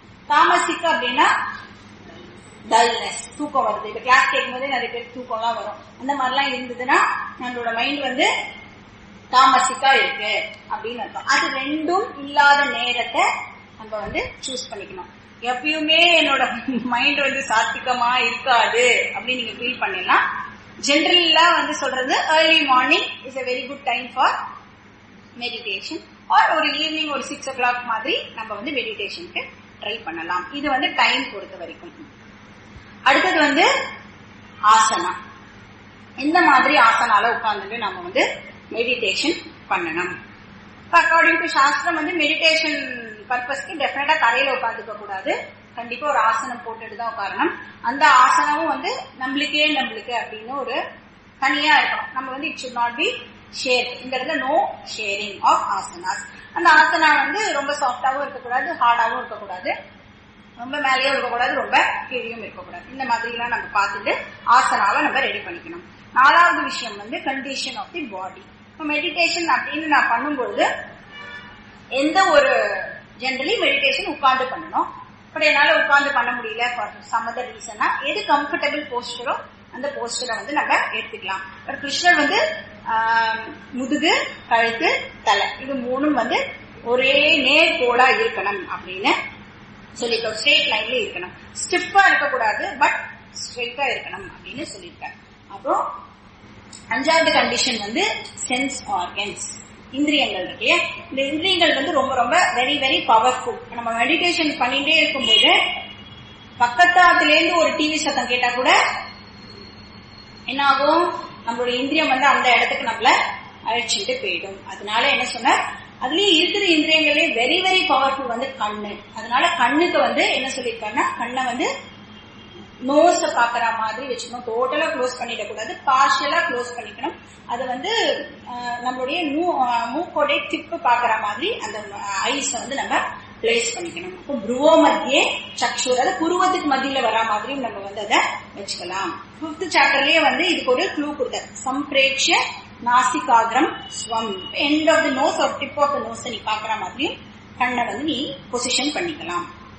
5th கண்டிஷன் வந்து சென்ஸ் ஆர்கன்ஸ். 6th கண்டிஷன் வந்து பிரீதிங், பிராணாயாமா. இப்போ பிராணாபானோ சமோகிருத்வா நாசாபியந்தர சாரினோ. இந்த பிரீதிங் வந்து ஸ்மூத்தா இருக்கணும், ஸ்லோவா இருக்கணும், ஈவனா இருக்கணும். சமோகிருத்வானா ஈவனா இருக்கணும். அப்படி டிஸ்டர்ப்டு பிரீத்திங்கா அது இருக்கக்கூடாது. பிரீதிங் வந்து டிஸ்டர்ப் ஆச்சுன்னு சொன்னா டெஃபினட்டா மைண்டும் வந்து டிஸ்டர்ப் ஆகும். ஏன்னா மைண்டுக்கும் பிரீத்திங்க்கும் கனெக்ஷன் இருக்கு. இப்ப எப்படி வந்து ஒரு கூண்டுல இருக்கிற பறவைனால வந்து டெஃபினட்டா பறந்து போக முடியாது இல்லையா, கூண்டுல அந்த பறவையை போட்டு அடைச்சிட்டோம்னா. அந்த மாதிரி இந்த பிராணாயாமா அப்படிங்கிற கூண்டுல இருந்து மைண்டால வெளியில தப்பிச்சு போக முடியாது. அதனால pranayama is very very essential. மைண்டை கண்ட்ரோல் பண்ணணும்னா பிராணாயாமா பண்ணினோம்னாலே மைண்ட் வந்து ஓரளவுக்கு கண்ட்ரோல் ஆயிடும். அதனால நம்மளோட எனி ரிச்சுவல்ஸ் நம்ம பார்ப்போம் அப்படின்னு சொன்னா ஃபர்ஸ்ட் வந்து பிராணாயாமா பண்ண சொல்லிதான் ஆரம்பிப்பா இல்லையா. வாத்தியார் மாமாலாம் இவாளை பண்ண சொல்லுவா, ஆனா அவ பண்ணிட்டு இருக்கா ஆக்சுவலி. அந்த மாதிரி வந்து பிராணாயாமா எதுக்கு அப்படின்னா, நீ ஏதோ ஒரு பூஜையோ ஏதோ ஒரு ரிச்சுவல் பண்றிய, அந்த ரிச்சுவல்ல உன்னோட மைண்ட் வந்து கான்சென்ட்ரேட்டா லயிச்சு இருக்கணுங்கிறதுக்காக இந்த பிராணாயாமா அப்படிங்கிற விஷயத்த வந்து நம்மளோட சாஸ்திரம் வந்து சொல்லியிருக்கு. அப்புறம் இது வந்து 6th ஃபேக்டர், பிரீதிங் வந்து 6th ஃபேக்டர். 7th வந்து condition of the mind. Mind வந்து எப்படி இருக்கணும், மென்டலி அந்த மெடிடேஷன்ங்கிற டைம்ல நம்ம வந்து ஒரு சன்னியாசி மாதிரி ஆயிடணும். சன்னியாசி மாதிரி ஆயிடணும்னா என்னது, எல்லா ரிலேஷன்ஷிப்ஸையும் நம்ம வந்து அந்த ஒரு 15-20 மினிட்ஸுக்கு திறந்துடணும். யாருமே நம்மளுக்கு இல்ல ரிலேஷன்ஷிப்பை திறக்கணும் அப்படின்னா நம்ம என்னெல்லாம் ரோல் பிளே பண்ணிட்டு இருக்கோமோ அதெல்லாம் டிராப் பண்ணினா ஆட்டோமேட்டிக்கா நம்மளோட ரிலேஷன்ஷிப்ஸ் எல்லாம் வந்து டிராப் ஆயிடும் இல்லையா. இப்ப நான் வந்து ஒரு அம்மா, நான் வந்து ஒரு பொண்ணு, நான் வந்து ஒரு டீச்சர், அந்த மாதிரி என்னெல்லாம் நான் ரோல் பிளே பண்ணிட்டு இருக்கேனோ அது எல்லா ரோலையும் நான் டிராப் பண்ணிட்டே வந்துட்டேன் அப்படின்னு சொன்னா ஐ பிகம் a சன்னியாசி ஃபார் 15-20 மினிட்ஸ். அந்த மாதிரி நம்மளோட மைண்ட வந்து அந்த மாதிரி அந்த நேரத்துக்கு நம்ம கண்டிஷன் பண்ணி வச்சுக்கணும். இப்போ அந்த இடத்துல எல்லா ரோலையுமே நம்ம டிராப் பண்ணிட்டோம் அப்படின்னு சொன்னா நம்மளால மெடிடேஷன் பண்ண முடியாது. அப்படின்னா ஒரே ஒரு ரோலை நம்ம வச்சுக்கலாம். தாராளமா வந்து பக்தா அண்ட் பக்தா ரோல் நம்ம பிளே பண்ணலாம். அதாவது ஈஸ்வரா இருப்ப, நான் வந்து டிவோட்டி, அந்த மாதிரி. ஏன்னா அந்த ரோல்ல மட்டும் தான் நமக்கு எந்த விதமான ப்ராப்ளமும் இருக்காது. பகவான் நம்மள என்னைக்குமே வந்து தொந்தரவு பண்ணவே மாட்டார் இல்லையா. அதனால அந்த பக்தா ரோல் வச்சுட்டு நம்ம தாராளமா மெடிடேஷன் பிராக்டிஸ் பண்ணலாம். மென்டல் வித்ட்ராவல் வந்து 7th ஃபேக்டர். 8th கண்டிஷன் வந்து புத்தி. புத்தி எப்படி இருக்கணும் அப்படின்னா, இந்த புத்தி வந்து ஃபர்ஸ்ட் கன்வின்ஸ் ஆகணும். இந்த மெடிடேஷன் அப்படிங்கிற விஷயத்து மேல இந்த புத்திக்கு வந்து ஒரு மரியாதை, மதிப்பு வந்து கிரியேட் பண்ணிருக்கணும் அந்த புத்தி. இல்லைன்னா நம்மளால சக்சஸ்ஃபுல்லா மெடிடேஷன் பண்ண முடியாது. இல்லைன்னா என்ன ஆகும், அந்த புத்தி சொல்லும், ஐயோ 15-20 நிமிஷத்தை நீ இப்படி வேஸ்ட் பண்றியே, சும்மா எந்த ஒரு ஆக்டிவிட்டியும் பண்ணாம போய் உட்கார்ந்துட்டு இருக்கியே அப்படின்னு புத்தி வந்து ட்ரிப் பண்ண ஆரம்பிச்சிடும். அப்போ அதுக்கு அந்த மெடிடேஷன் அப்படிங்கிற விஷயம் வந்து எவ்வளோ ஒரு உன்னதமான விஷயம் அப்படிங்கிற ஒரு வேல்யூ வந்து அந்த புத்திக்கு வந்து கண்டிப்பா நம்ம கொடுத்துருக்கணும். அந்த புத்தி வந்து அப்ப கன்வின்ஸ் ஆனாதான் புத்தியால வந்து மெடிடேஷனுக்கு ஹெல்ப் பண்ண முடியும். அப்போ நிறைய பேருக்கு வந்து டைம் தான் வந்து மணி இல்லையா, நிறைய பேர் அந்த மாதிரி இருப்பா. அப்போ இந்த விஷயத்துக்கு வந்து ஸ்பெண்ட் பண்ற டைம் வந்து ஒர்த் அப்படின்னு அந்த புத்திக்கு நம்ம புரிய வைக்கணும். இப்போ இந்த இந்த மெடிடேஷன்ங்கிற ஆக்டிவிட்டி பண்றதுனால காசு பணம் பெனிஃபிட் கிடையாது. பட் டெஃபினட்டா நம்மளுடைய பர்சனாலிட்டி டிரான்ஸ்ஃபர்மேஷன் அப்படிங்கிற பெனிஃபிட் நம்மளுக்கு கிடைக்கும். இதை வந்து புத்திக்கு நம்ம வந்து உணர்த்திட்டோம் அப்படின்னு சொன்னா, புத்தி கன்வின்ஸ் ஆயிட்டோம்னு சொன்னா நம்மளால ஈஸியா மெடிடேஷன் பண்ண முடியும். இது வந்து இன்டெலெக்சுவல் கண்டிஷன். இதுவும் வந்து ஒரு இம்பார்ட்டன்ட் விஷயம். அப்போ ஃபர்ஸ்ட் வந்து தேச கால ஆசனா ஸ்திதி, இந்திரிய நிகிரக, பிராணாயாம, மனோ நிகிரக, புத்தி நிச்சயம். இதெல்லாம் தான் வந்து 10லேருந்து 15வது ஸ்லோகம் வரைக்கும் சொல்லப்பட்டிருக்கு. அப்புறம் 18லேருந்து 32 வரைக்கும் கிருஷ்ணர் வந்து தியான ஸ்வரூபம் பத்தியும் ஞான பலம் பத்தியும், அதாவது பெனிஃபிட்ஸ் அதை பத்தியும் இந்த 18 to 32ல சொல்றார். தியான ஸ்வரூபம். தியான ஸ்வரூபம் is the actual process of meditation. இந்த ப்ராசஸ் என்ன அப்படின்னா, நம்மளோட மைண்ட் வந்து அந்த ஆப்ஜெக்ட் ஆஃப் மெடிடேஷன் பத்தியே நினைக்கணும். நம்மளோட தாட்ஸ் ஃபுல்லா அந்த ஆப்ஜெக்ட் ஆஃப் மெடிடேஷன் பத்தி இருக்கணும். அப்போ இந்த மைண்ட் வந்து மெடிடேஷன் அப்படிங்கிற போது மைண்டும் டெஃபினட்டா ஃபங்க்ஷன் ஆகணும். அந்த மெடிடேட் பண்ற ஆப்ஜெக்ட பத்தி நம்மளுக்கு தாட்ஸ் வந்து ஜெனரேட் ஆகணும். அதனால நம்ம வந்து இந்த மெடிடேஷன் வந்து தாட்லெஸ் ஸ்டேட்டுக்குலாம் நம்ம வந்து கொண்டு போகலை. இப்ப மைண்ட் ஃபங்க்ஷன் ஆகணும், மைண்டுக்குள்ள தாட்ஸ் எல்லாம் ஜெனரேட் ஆகணும். அதை பத்தியே நான் வந்து போக்கஸ் பண்ணி அதே விதமான தாட்ஸையே நான் வந்து வர வைக்கணும். அப்ப இது வந்து அந்த மனோநாசக ஸ்டாப்பிங் த மைண்ட் அதெல்லாம் வந்து இந்த இடத்துல நம்ம பண்ணவே இல்லை. ஆக்சுவலி வந்து மைண்ட வந்து அதை டைரக்ட் பண்றோம் இந்த இடத்துல. இப்ப தாட்ஸ் எல்லாம் வந்து எந்த ஆப்ஜெக்ட நான் வந்து சூஸ் பண்றேனோ மெடிடேஷனுக்கு, அதை பத்தின தாட்ஸை வந்து நான் வந்து ஜெனரேட் பண்றதுக்கு ட்ரை பண்றேன். இப்போ இங்க வந்து இந்த நிதித்தியாசனம்ங்கிற விஷயத்துல நம்மளுடைய சப்ஜெக்ட் மேட்டர் என்னது, நம்ம எல்லாம் வந்து என்னெல்லாம் கேட்டோமோ, என்னெல்லாம் இந்த ஸ்கிரிப்சர்ல வந்து என்னெல்லாம் சொல்லியிருக்கோ அந்த விஷயம் தான் நம்மளுக்கு இந்த மெடிடேஷனுடைய சப்ஜெக்ட் மேட்டரா இருக்கு. அப்போ நான் வந்து இந்த பாடி வந்து நான் கிடையாது, இந்த மைண்ட் வந்து நான் கிடையாது, இந்த புத்தி வந்து நான் கிடையாது. இப்போ இந்த பாடி வந்து எனக்கு இன்சிடென்டலா கொடுக்கப்பட்டிருக்கு. கொஞ்ச நாளைக்கு இது இருக்கும், கொஞ்ச நாள் கழிச்சு இது இல்லாமல் போயிடும். அதே மாதிரிதான் சென்ஸ் ஆர்கன்ஸ், மைண்ட். அப்போ இதெல்லாம் வந்து இன்ஸ்ட்ருமெண்ட்ஸ். நான் வந்து அதை ஹேண்டில் பண்ண வேண்டிய இன்ஸ்ட்ருமெண்ட்ஸ். அப்ப என்னோட ஹையர் நேச்சர் என்னது, ஆத்ம சைத்தன்யம். அப்போ அந்த கான்சியஸ் பிரின்சிபல் வந்து இது எல்லாத்துக்கும் அவேர்னஸ் பிரின்சிபலா அது இருக்கு அப்படின்னு நான் வந்து அந்த மாதிரி தாட்ஸை வந்து நான் வந்து இந்த இடத்துல ஜெனரேட் பண்ணணும். இதுதான் செகண்ட் சாப்டர்ல வந்து 12லேருந்து 25 ஸ்லோகம் வரைக்கும் நம்ம ஆத்மா பத்தின டீடைல்டா படிச்சோம்ல. இந்த ஃபீச்சர்ஸ் எல்லாம் பார்த்தோம். நித்யா, சத்யா, ஏகா, சர்வகதா, அசங்கா, அகர்த்தா, அபோக்தா. அப்ப இதெல்லாம் வந்து நம்மளுக்கு ஞாபகத்துக்கு இருக்கணும். ஞாபகம் இருக்கா எல்லாருக்கும்? சரி. இப்போ இதெல்லாம் வந்து எதுக்கு படிக்கணும், மறந்து போகணுங்கிறதுக்காக நம்ம படிக்கல. திருப்பியும் திருப்பியும் திருப்பியும் திருப்பியும் அதே விஷயத்தை கொண்டு வரணுங்கிறதுக்காக தான் வந்து நம்ம படிக்கிறோம். திருப்பியும் அதை நம்ம வந்து ரீலிவ் பண்ணணும். இப்போ ஸ்ரவணம் வந்து ரெக்கார்டிங், நிதித்தியாசனம் இஸ் பிளேயிங், ரீப்ளேயிங். அப்ப இந்த ப்ராசஸ் வந்து 3 ஸ்டேஜ்ல வந்து பகவான் வந்து டிஸ்கஸ் பண்றாரு. தாரணா, தியானா, சமாதி. இப்ப தாரணா அப்படின்னா ஃபோக்கஸிங் தி மைண்ட். எது வந்து என்னுடைய ஆப்ஜெக்ட் ஆஃப் மெடிடேஷனோ அதுல வந்து என்னுடைய போக்கஸை வந்து நான் எடுத்துட்டு போறது பேரு தாரணா. தியானம் அப்படின்னா இந்த போக்கஸை வந்து ரீட்டைன் பண்றது. நான் ஒரு போக்கஸ் பண்ணிருக்கேன், அந்த போக்கஸையே வந்து நான் விட்டுடாம அதே விஷயத்துல ரீட்டைன் பண்றது பேரு தியானம். சமாதி அப்படின்னா அப்சார்ப்ஷன். அதே சப்ஜெக்ட் மேட்டரோட நான் வந்து மூழ்கி போயிடுறது, லயிச்சு போயிடுறது.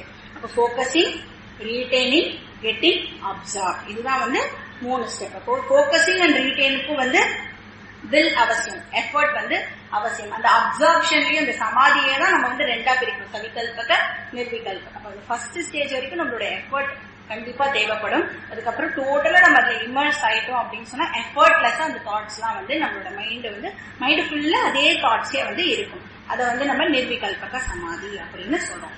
அது வந்து எனி ஆக்ஷனா இருக்கலாம். சப்போஸ் நம்ம புக் படிக்கலாம், ஒரு நாவல் படிக்கிறோம் அப்படின்னா எவ்வளோ வாட்டி அந்த நாவல்லையே நம்ம மூழ்கிலாம் போயிடுறோம் இல்லையா. இனிஷியலா வந்து எஃபர்ட் போட்டு இது என்ன அப்படின்னு பிக்ஸ் பண்ணிப்போம் நம்மளோட மைண்ட. அப்புறம் போக போக போக போக அது ரொம்ப இன்ட்ரெஸ்டிங்கா இருந்தது அப்படின்னு சொன்னா அதுலயே நம்ம வந்து மூழ்கி போயிடுவோம் இல்லையா. அப்ப அந்த மூழ்கி போறது அப்படிங்கிறது வந்து நம்மளுடைய இன்பில்ட் கெப்பாசிட்டி. பட் அது எந்த விஷயத்துல நம்ம யூஸ் பண்றோம் அப்படிங்கிறது தான் வந்து ரொம்ப இம்பார்ட்டன்ட். அப்போ இதெல்லாம் வந்து இந்த சமாதி அப்படிங்கிற விஷயத்த வந்து நான் எதுக்கு பயன்படுத்துறேன். இப்ப இங்க வந்து ஒன்லி ஷிஃப்டிங் தான் வந்து தேவைப்படுறது. இப்போ இந்த சமாதி அப்படிங்கிற விஷயத்தினால எனக்கு ஏதோ ஒரு புதுசா பவர் வந்துடும், சித்தி வந்துடும் அப்படின்னா அதெல்லாம் நம்ம வந்து அதை பத்திலாம் நம்ம இங்க பேசவே இல்லை. ஆல்ரெடி என்கிட்ட இருக்கிற கெப்பாசிட்டிய நான் வந்து எந்த விஷயத்துக்கு வேணுமோ அந்த விஷயத்துக்கு ப்ராப்பரா யூஸ் பண்ணணும். இப்போ தாரணா, தியானா, சமாதி இது மூணும் எதுக்கு? டீச்சிங்லயே நம்ம மூழ்கிட்டோம்னு சொன்னா இதுதான் நிதித்தியாசனம். அப்போ பிரம்மம் சத்தியம், ஜெகன் மித்யா, அகம் பிரம்மைவ பரஹா, இதுதான் வந்து நிதித்தியாசனம். இப்போ இதுக்கு பகவான் வந்து ஒரு எக்ஸாம்பிள் கூட கொடுத்தார். என்ன கொடுத்தார்? எட்டி வந்து ஒரு ஃபிளேம் வந்து காத்துலாம் இல்லாம இருந்தது, எந்த விதமான எக்ஸ்டர்னல் டிஸ்டர்பன்ஸும் இல்லாம இருந்தது அப்படின்னு சொன்னா அது வந்து ஆடாம அசையாம அப்படியே இருக்குமோ, அதே மாதிரி இந்த மைண்ட் வந்து இதே டீச்சிங்லயே எந்த விதமான டிஸ்ட்ராக்ஷனும் இல்லாம அதே தாட்ஸை வந்து நம்மளோட மைண்ட்ல ஜெனரேட் பண்ண முடியும்னு சொன்னா வெல் ஆகணும். அதுதான் வந்து சமாதி ஸ்டேட், அதுதான் நிதித்தியாசனம். அப்புறம் வந்து இந்த சமாதி ஸ்டேட்டுக்கு கிருஷ்ணர் வந்து 7 விதமான டெபினிஷன்ஸும் கொடுத்தார். இது வந்து 20 to 23 ஸ்லோகம்ல அதை பத்தி பேசினார். இப்போ சமாதி அப்படின்னா சித்த உபரமணம் அப்படின்னு சொல்றாரு. அதாவது மைண்ட், அந்த மைண்ட் வந்து தன்னிலேயே மூழ்கி இருக்கிறது வந்து சித்த உபரமணம். அப்புறம் ஆத்ம தர்ஷனம். இப்ப இந்த மைண்ட் வந்து ஆத்ம தர்ஷனத்திலேயே மூழ்கி போடுது. அதாவது என்னோட ஹையர் நேச்சரையே நான் வந்து ஓனப் பண்றது, நான் கிளைம் பண்றது வந்து ஆத்ம தர்ஷனம். அப்புறம் ஆத்யாந்திக சுகம். ஒருத்தர் வந்து ஒரு மேக்சிமம் ஆனந்தத்தை என்ஜாய் பண்ண முடியும் அப்படின்னு சொன்னா அது வந்து இந்த நிதித்தியாசனம் மூலமா அவருக்கு வந்து அந்த மேக்சிமம் ஆனந்தம் வந்து கிடைக்கிறது அப்படின்னு சொன்னப்போ நான் வந்து என்னோட ஹையர் நேச்சரை வந்து கண்ணாடியில பாக்குற மாதிரி வந்து அவ்வளோ ஒரு ஆனந்தம் வந்து இத ஆத்யாந்திக சுகம் அப்படிங்கறத பார்த்தோம். அப்புறம் 4வது வந்து தத்துவ நிஷ்டா. இப்போ ஒன்ஸ் ஓன் நேச்சர்லயே வந்து லயிச்சு இருக்கிறது வந்து தத்துவ நிஷ்டா. அப்புறம் ஆத்யாந்திக லாபம். அதாவது இதுதான் வந்து ஒரு மேக்சிமம் பெனிஃபிட் ஒருத்தனால வந்து ஒரு வாழ்க்கையில அடைய முடியும் அப்படின்னா அது வந்து இந்த ப்ராசஸ் மூலமா அடையிற லாபம் வந்து ஆத்யாந்திக லாபம். அப்புறம் ஆத்யாந்திக துக்க நிவர்த்தி. எல்லா விதமான துக்கத்திலிருந்தும் அவனுக்கு விடுதலை, ஃப்ரீ ஃப்ரம் ஆல் சாரோஸ். அப்புறம் துக்க சம்யோக வியோக. அதாவது அனாத்மா விஷயத்துல இருந்து எனக்கு கிடைக்கக்கூடிய எந்த விதமான பெனிஃபிட்லயும் வந்து அவன் வந்து அந்த பெனிஃபிட்ல எதிர்பார்க்காம இருக்கிற நிலை. ஏன்னா தன்னில் தானாக சுகமாக இருப்பான். அது வந்து இதெல்லாம் வந்து 7 டெபினிஷன்ஸ் ஃபார் நிர்விகல்பக சமாதி பகவான் வந்து கொடுத்தார். அப்புறம் அடுத்தது வந்து கிருஷ்ணர் வந்து தியான பலம் பத்தி இங்க டிஸ்கஸ் பண்றார். 18வது ஸ்லோகத்துல இருந்து 32வது ஸ்லோகம் வரைக்கும் வந்து இந்த டாபிக் வந்து வருது. Benefits of meditation. என்னெல்லாம் பெனிஃபிட் நம்மளுக்கு கிடைக்கிறது அப்படின்னு பார்த்தா, ஃபர்ஸ்ட் பெனிஃபிட் வந்து என்னோட ஹோல் பர்சனாலிட்டியே வந்து இந்த ப்ராசஸ் மூலமா டோட்டலா டிரான்ஸ்ஃபார்ம் ஆயிடுறது. அதாவது நான் இந்த உலகத்தை பாக்குற விதம் வந்து கண்டிப்பா சேஞ்ச் ஆயிடுறது. எனக்கு நடக்கிற ஈவெண்ட்ஸ வந்து நான் பாக்குற விதம் வந்து சேஞ்ச் ஆயிடுறது. நான் வந்து என்னையே பாக்குற விதம் வந்து டோட்டலா சேஞ்ச் ஆயிடுது. இப்போ இது வந்து டோட்டல் டிரான்ஸ்ஃபர்மேஷன் வந்து டெஃபினட்டா இந்த ப்ராசஸ் மூலமா நடக்கிறது. இப்போ இந்த வேர்ல்டு எல்லாம் மாறி இருக்காது. இந்த வேர்ல்டு நம்மளை சுத்தி இருக்கிறவெல்லாம் அப்படியே தான் இருப்பான். ஆனா நான் வந்து கண்டிப்பா மாறி இருப்பேன். இது கிரேட்டஸ்ட் பெனிஃபிட் வந்து இந்த பெர்ஸ்பெக்டிவ் சேஞ்ச்னால என்ன அப்படின்னா சர்வத்திர சம தர்ஷனம். இப்போ ஃப்ரீடம் ஃப்ரம் ராக துவேஷ. வந்து இந்த கிரியேஷன்ல வந்து எதனோடையும் நான் வந்து ஈஷிக்கவும் மாட்டேன், எது மேலேயும் நான் வந்து வெறுப்பும் காட்ட மாட்டேன், ஹேட்ரடும் காட்ட மாட்டேன். அப்போ attachment is no more my weakness. அதே சமயம் எந்த விஷயத்தையும் நான் வந்து துவேஷிக்கவும் மாட்டேன். அப்ப சர்வத்திர சமதர்ஷனம் அப்படிங்கிறது வந்து நம்மளுக்கு ஏற்படும். I do not hate anything intensely. ராக துவேஷ அதீதத்துவம் தான் வந்து சமதர்ஷனம், சர்வத்திர சமதர்ஷனம். இப்போ ப்ரிஃபரன்சஸ் இருக்கும். ப்ரிஃபரன்சஸ் வந்து எனக்கு தாராளமா இருக்கலாம். ஆனா ப்ரிஃபரன்சஸ் வேற, ராக துவேஷங்கிறது வேற. வந்து காஃபி சாப்பிட்டா நன்னா இருக்கும் அப்படின்னு நினைக்கிறது வந்து ப்ரிஃபரன்ஸ். காஃபி சாப்பிட்டா மட்டும்தான் நன்னா இருக்கும் அப்படின்னு நினைக்கிறது வந்து ராகம். கரெக்டா? இதுல வந்து அது இல்ல அப்படின்னா என்னால இருக்க முடியாதுன்னு சொன்னா அது ராகம். சாப்பிட்டா நல்லா இருக்கும், கிடைச்சதுன்னா ஓகே, கிடைக்கலன்னா ஆல்சோ ஓகே அப்படின்னு இருக்கிறது வந்து ப்ரிஃபரன்ஸ். அப்போ எந்த ஒரு ஆப்ஜெக்டுக்கும் வந்து நம்ம ஸ்லேவ் ஆகிருக்க மாட்டோம், அடிமையா ஆகிருக்க மாட்டோம். ஆப்ஜெக்டுக்கு மட்டும் இல்ல, எந்த சிச்சுவேஷனுக்கோ எந்த பர்சனுக்கோ நாம வந்து அடிமை ஆகாம இருக்கோம். அந்த ராகத்வேஷம் வந்து நம்மளை விட்டு போயிருக்கும். ஏன்னா ஃபர்ஸ்ட் திங் வந்து மனுஷனுக்கு என்ன அப்படின்னு பார்த்தோம்னா அட்டாச்மெண்ட். அது வந்து ரொம்ப கஷ்டம் அதை எடுக்கிறது. இந்த ப்ராசஸ் மூலமா அது வந்து கிராஜுவலா நம்மளை விட்டு போயிடும். அப்ப ராகத்வேஷ அதீதத்துவம் சர்வத்திர சமதர்ஷனம், இது வந்து மெயின் பெனிஃபிட். இந்த சமத்துவம் தான் வந்து சாந்தி, peace of mind, equanimity of mind அதெல்லாம் சொல்றோமே, அது வந்து தியான பலமா நம்மளுக்கு கிடைக்கிறது. இதுதான் வந்து ஜீவன் முக்தி அப்படின்னு நம்ம இந்த ஸ்டேட்டை தான் சொல்றோம். இப்போ அதுக்கப்புறம் ஸ்லோகம் 33 36 வரைக்கும் கிருஷ்ணர் வந்து மெடிடேஷன்ல ஏற்படுற ஆப்ஸ்டிகல்ஸ் பத்தி சொல்ற. இந்த பகவான் வந்து ஒரே ஒரு ஆப்ஸ்டிக்கல் பத்தி தான் வந்து டிஸ்கஸ் பண்றாரு. நம்ம வந்து ஆனா ஜென்ரலா மெடிடேஷனுக்கு என்னெல்லாம் ஆப்ஸ்டிக்கல் ஏற்படும் அப்படின்னு முன்னாடி பார்த்தோம். பட் இங்க பகவான் வந்து ஒரே ஒரு ஆப்ஸ்டிக்கலை மட்டும் எடுத்துட்டு சொல்றாரு. அது வந்து விக்ஷேபா, wandering nature, restlessness of mind, விக்ஷேப பிரதிபந்தகா. இதுக்கு வந்து கிருஷ்ணர் வந்து 2-fold ரெமெடி வந்து கொடுக்கிறார். என்ன கொடுக்கிறார்? 2 ரெமெடி. அபியாசம், வைராகியம். அபியாசா அப்படின்னா பிராக்டிஸ். பிராக்டிஸ் பண்ணி மறுபடியும் அதாவது தியானம் பண்றதுக்கு ஆப்ஸ்டக்கிள் வந்து என்னது? மெயின் ஆப்ஸ்டக்கிள் வந்து நம்மளுடைய மனசு. ஏன் அந்த மனசை வந்து அதை அப்படிதான் பண்ணும். அதை நீ மறுபடியும் ஒரு குழந்தை எப்படி வெளியில அம்மா மடியில இருந்து ஓடிட்டு இருக்கோ, அந்த அம்மா மறுபடியும் எப்படி கொண்டு வந்து தன்னோட மடியில உட்கார வச்சுப்பாளோ, அதே மாதிரி நீ உன் மனசு வெளியில போகும், நீ திருப்பி இழுத்து கொண்டு வந்து வைக்கணும். வெளியில போகும், நீ திருப்பி இழுத்து கொண்டு வந்து வைக்கணும். இப்ப அந்த அபியாசம் அப்படிங்கிறது வந்து வெரி வெரி இம்பார்ட்டன்ட். பிராக்டிஸ் பண்ண அது வந்து டேம் ஆயிடும். இப்போ practice makes man perfect. Practice பண்ணா மெடிடேஷன் டெஃபினட்டா இம்ப்ரூவ் ஆகும். அடுத்தது வந்து வைராகியம். வைராகியம் தான் ராகத்வேஷ விஷயத்தை வந்து ரெடியூஸ் பண்றது. ராகத்வேஷம் தான் வந்து ஒரு ஸ்பிரிச்சுவல் சீக்கர், அதாவது வேதாந்த விஷயத்துக்கு வந்தவாளுக்கு ஒரு பெரிய பவர்ஃபுல் எனிமி எது அப்படின்னு பார்த்தா ராகத்வேஷம் தான் அவளோட பவர்ஃபுல் எனிமியா இருக்கு. அப்போ ராகத்வேஷத்தை ஹேண்டில் பண்றதுக்கு கத்துக்கணும். அதாவது ராகம்னா அட்டாச்மெண்ட், துவேஷம்னா அவர்ஷன், இந்த வெறுப்பு அதை வந்து நம்மளுக்கு ஹேண்டில் பண்ண தெரிஞ்சுக்கணும். இப்போ இன்ஃபேக்ட் வந்து சாஸ்திரப்படி வெளியில நம்மளுக்கு எனிமீஸே கிடையாது. நம்ம வந்து எனிமி அப்படின்னு வெளியில இருக்கிறவா யாரையும் ஆக்சுவலி சொல்லவே முடியாது. சப்போஸ் வந்து யாராலையோ நான் வந்து ஹர்ட் ஆயிருக்கேன், யாராலையோ நான் வந்து ரொம்ப டிஸ்டர்ப் ஆயிருக்கேன் அப்படின்னு சொன்னா நாம தான் அந்த பர்சனை அலோவ் பண்ணிருக்கோம் என்ன டிஸ்டர்ப் பண்றதுக்கு. அவளுக்கு டிஸ்டர்ப் பண்ற கெப்பாசிட்டி கிடையாது. நான் வந்து அவளை என்னை டிஸ்டர்ப் பண்றதுக்கு அலோவ் பண்ணிருக்கேன் அப்படின்னு அர்த்தம். எப்படி அலோவ் பண்றேன்? எய்தர் பை ஹேவிங் ராகா ஆர் ஹேவிங் துவேஷா. இப்ப வந்து நான் ஒரு பர்சன் மேல அட்டாச்மெண்ட் ஏற்படுத்திருக்கேன் அப்படின்னு சொன்னா அந்த பர்சன் என்னை விட்டுட்டு போயிட்டா என்ன ஆகும்? ரொம்ப துக்கம் ஆயிடும் இல்லையா எனக்கு. சப்போஸ் இந்த கிளாக் இருக்கு, இந்த கிளாக் மேல வந்து எனக்கு ஒரு அட்டாச்மெண்ட் இருந்தது அப்படின்னு சொன்னா, இந்த கிளாக் ஃபார் சம் ரீசன் உடைஞ்சு போயிடுது அப்படின்னா என்னால வந்து அதை தாங்கிக்கவே முடியாது.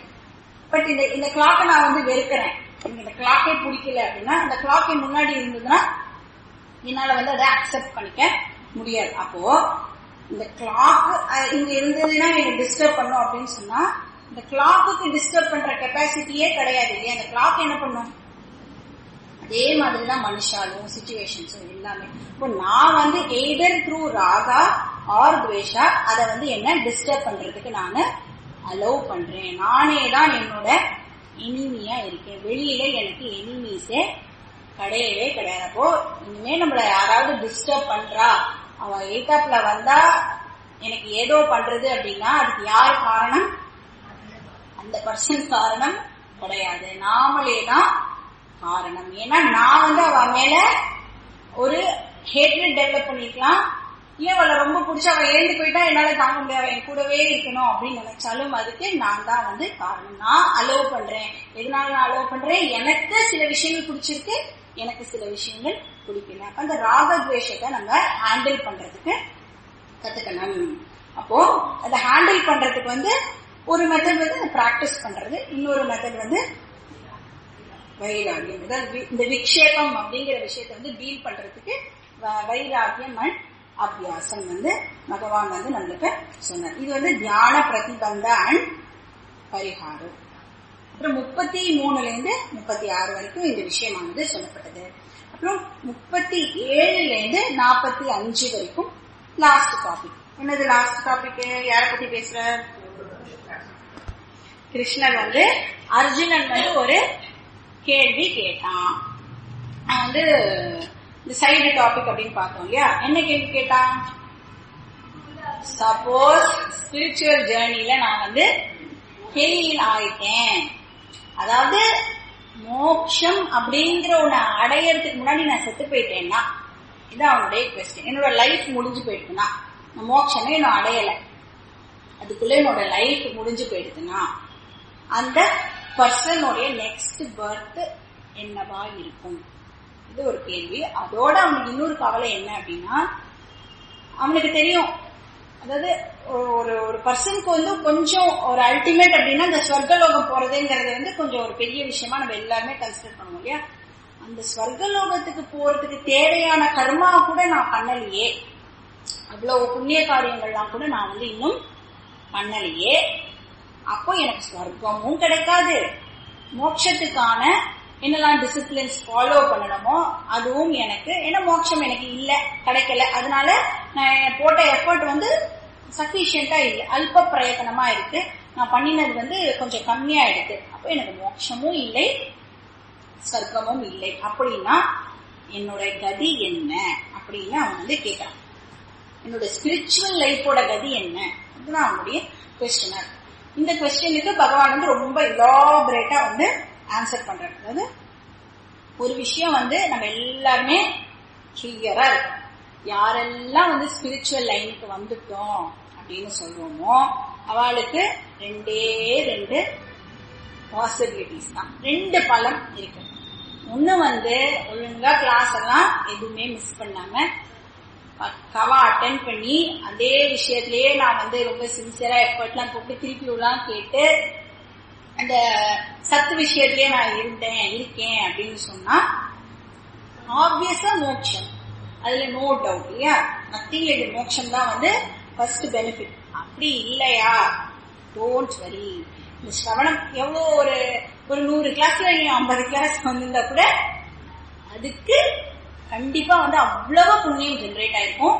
டெஃபினட்டா வந்து பகவான் சொல்ற உனக்கு ஸ்வர்க்கம் நிச்சயம். அப்ப இங்க இருக்கிறவா எல்லாருக்கும் மினிமம் ஸ்வர்க்கம் வந்து நிச்சயம், அதுல வந்து நோ டவுட். பட் மேக்சிமம் மோட்சம். நம்ம எல்லாருக்கும் வந்து ஸ்வர்க்கத்தோட நம்ம வந்து லிமிட் பண்ணிட கூடாது. ஸ்வர்க்கம் கூட நம்மளை பொறுத்த வரைக்கும் அநித்தியம். சோ நம்மளுடைய எல்லாரோட எய்மும் என்னவா இருக்கணும்? மோட்சம் தான் எய்மா இருக்கணும். சோ அதுக்கு என்ன பிரயத்தனமோ அதை நம்ம எல்லாருமே வந்து எடுக்கணும். அப்போ இது வந்து ஸ்வர்க்கத்தோட முடிகிற விஷயமும் இல்ல. அந்த பர்சன் என்ன பண்றான், அடுத்த ஜென்மத்துல அவன் அந்த யோக பிரஷ்டா அப்படின்னு சொல்லக்கூடியவன், அதாவது இந்த ஜென்மத்துல ஃபெயில் ஆயிட்டான், ஆனா ஸ்வர்க்கத்துக்கு போயிட்டான். அவன் இறந்ததுக்கு அப்புறம் மறுபடியும் அவன் ஜென்மம் எடுக்கும் பொழுது அவனுக்கு ஒரு கண்டியூசிவ் என்விரான்மெண்ட் டெஃபினட்டா கிடைக்கும். அவன் எதர் வந்து ஒரு பெரிய ஒரு ப்ராஸ்பரஸ் ஃபேமிலியில கல்ச்சர்டு அப்பா அம்மா இருப்பா, அவனுக்கு பேரண்ட்ஸ் இருப்பா. அப்படி இல்லைன்னு சொன்னா ஞானியோடைய ஃபேமிலியில அவனுக்கு பிறக்கிறதுக்கு வாய்ப்பு இருக்கு. அது வந்து ஒரு ரேர் பாசிபிலிட்டி, பட் அதுவும் வந்து சான்சஸ் இருக்கு அப்படின்னு சொன்னார். அப்போ அவன் வந்து பிகினிங்ல இருந்து ஆரம்பிப்பானா, இல்ல அவன் எந்த இடத்துல விட்டானோ அதுல இருந்து அவன் கண்டினியூ பண்ணுவானா அப்படின்னு பார்த்ததுக்கு எந்த இடத்துல வந்து எக்ஸாக்டா விடுறானோ அந்த இடத்துல இருந்து அவன் வந்து கண்டினியூ பண்ணுவான். இப்ப நம்ம வந்து 6th சாப்டர் வரைக்கும் விட்டுட்டு பண்ணிட்டு நான் இன்னும் கிளாஸ்க்கு வர மாட்டேன் அப்படின்னு சொன்னா நெக்ஸ்ட் டைம் 7th சாப்டர்ல இருந்து நம்ம ஆரம்பிப்போம் அப்படின்னு வந்து கிருஷ்ணர் சொல்றாரு. ஏன் அப்படின்னா அவனுக்கு வந்து அந்த பூர்வ ஜென்ம வாசனா வந்து அவனுக்கு இருக்கும். அந்த அட்வான்டேஜ்னால அவன் வந்து எந்த இடத்துல டிராப் பண்ணினானோ அந்த இடத்துல இருந்து அவனுடைய ஸ்பிரிச்சுவல் ஜேர்னி வந்து அதுவும் எப்படி இருக்கும், ரொம்ப ஏர்லி ஸ்டேஜ்லயே அவன் வந்து ஸ்டார்ட் பண்ணிடுவான். ஒரு 16, 17, 18 இயர்ஸ்லயே வந்து அவனோட மைண்ட் வந்து அந்த விஷயம்லாம் எக்ஸ்பிரஸ் பண்ண ஆரம்பிக்கும். அவன் சத்து விஷயத்தையே நாடி அவன் போவான். அவன் பேரண்ட்ஸ் கூட அப்படி இல்லாம இருக்கிறதுக்கு சான்சஸ் இருக்கு. பட் அவனுக்கு வந்து அந்த விஷயத்துக்கே அவன் வந்து போவான். அது மூலமா அவன் வந்து அவனோட ஸ்பிரிச்சுவல் ஜேர்னி ஆனது கண்டினியூ ஆகிறதுக்கு சான்சஸ் இருக்கு. அதனால அர்ஜுனா நீ வந்து பெசிமிஸ்டிக்கா இருக்காத, கவலைப்படாதே, உன்னோட இப்ப இருக்கிற ஸ்பிரிச்சுவல் ஜேர்னிய என்ஜாய் பண்ண. இப்ப மினிமம் நம்ம எல்லாருக்கும் என்ன தெரிஞ்சு போச்சு, மினிமம் நம்மளுக்கு என்ன பலன், ஸ்வர்க்கம்னு தெரிஞ்சு போச்சு. இப்ப வர்ற வரைக்கும் லாபம் தானே. அதனால ஜாலியா இந்த ஸ்பிரிச்சுவல் ஜேர்னிய வந்து நீங்க ஜாலியா டிராவல் பண்ணு அப்படின்னு கிருஷ்ணர் சொல்றாரு. இதுல எந்த விதமான சந்தேகமும் யாருக்குமே வேண்டாம். இப்ப இதோட வந்து யோக பிரஷ்டா டாபிக் வந்து பகவான் வந்து கன்க்ளூட் பண்றாரு. அடுத்த 2 ஸ்லோகம், அதாவது லாஸ்ட் 2 ஸ்லோகம்ஸ் வந்து 46 and 47 கிருஷ்ணர் வந்து 6th சாப்டரோட மெயின் டாபிக், அதாவது மெடிடேஷன் பத்தி மறுபடியும் சொல்றாரு. யார் ஒருத்தர் வந்து வேதாந்திக் மெடிடேஷன் பிராக்டிஸ் பண்றாலோ அவளே கிரேட்டஸ்ட் யோகி அப்படின்னு சொன்னார்.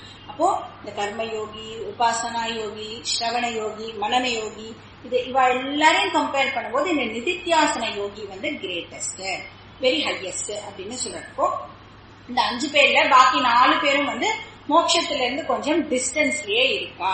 இந்த நிதித்தியாசன யோகி தான் வந்து ஆல்மோஸ்ட் ரொம்ப கிட்ட.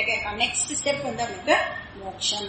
அதனால அர்ஜுனா நீ வந்து வெறும் ஸ்ரவணத்தோட ஸ்டாப் பண்ணிடாத. இங்க அர்ஜுனா அர்ஜுனா அப்படின்னு சொன்னா அர்ஜுனனுக்கு மட்டும் கிருஷ்ணர் சொல்லலை, நம்ம எல்லாருக்காகவும் சொல்றார். அதனால இந்த வேதாந்திக் மெடிடேஷன் நீ கண்டிப்பா பிராக்டிஸ் பண்ண, வெறும் கேட்கறதோட மட்டும் நீ நிறுத்திடாத. நீ அந்த வந்து இந்த போஸ்டர்ல எல்லாம் உட்காந்துட்டு இந்த ஆசனா அதெல்லாம் வந்து உன்னை வந்து நான் அப்படியெல்லாம் உன்னை கேட்கவே இல்லப்பா, நீ வெறும் இந்த டீச்சிங் கூடவே இருக்கிறதுக்கு ட்ரை பண்ணினா போரும் அப்படின்னு கிருஷ்ணர் வந்து சொல்றாரு. அப்போ வேதாந்திக் மெடிடேஷன் பத்தி குளோரிஃபை பண்றதோட பகவான் வந்து இந்த சாப்டரை கன்க்ளூட் பண்றார். இந்த சாப்டரோட பேர் வந்து தியான யோகா ஆத்ம சம்யம யோகா. சம்யமம்னா இந்த தாரணா, தியானா, சமாதி இந்த 3த்தையும் சேர்த்து ஒரு வார்த்தைனா அது பேரு சம்யம. இது எந்த விஷயத்துக்கு நம்ம பண்றோம், ஆத்மா அப்படின்றதுனால அதுதான் நம்மளுடைய சப்ஜெக்டா இருக்கிறதுனால அது ஆத்ம சம்யம யோகா அப்படின்னு.